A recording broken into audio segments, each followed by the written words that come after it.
আসসালামু আলাইকুম রহমাতুল্লাহ। প্রিয় দর্শক, আজকাল আমাদের অনেকেরই সন্তান মা বাবার অবাধ্য, কথা শুনে না, কিন্তু এর জন্য একটি গুরুত্বপূর্ণ দোয়া রয়েছে।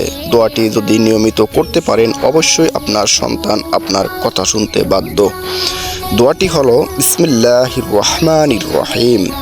রাব্বি আউজিনি আন আশকুরা নিমাতা কাল্লি আন আমতা আলাইয়া ওয়া আলা ওয়ালিদাইয়া ওয়া আন আমালা সালিহান তারদাহু ওয়া আসলিহ লিফি জুররিয়াতি ইন্নি তুবদু ইলাইকা ওয়া ইন্নি মিনাল মুসলিমিন।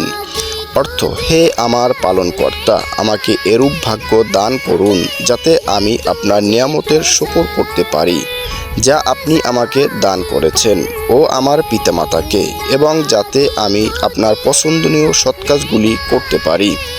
আমার জন্য আমার সন্তানদের সৎ কর্মপরায়ণ করে দিন। আমি অবশ্যই আপনার নিকট তওবা করছি এবং নিশ্চয়ই আমি অনুগত বান্দাদের একজন। নিশ্চয়ই আপনি আল্লাহ মহান।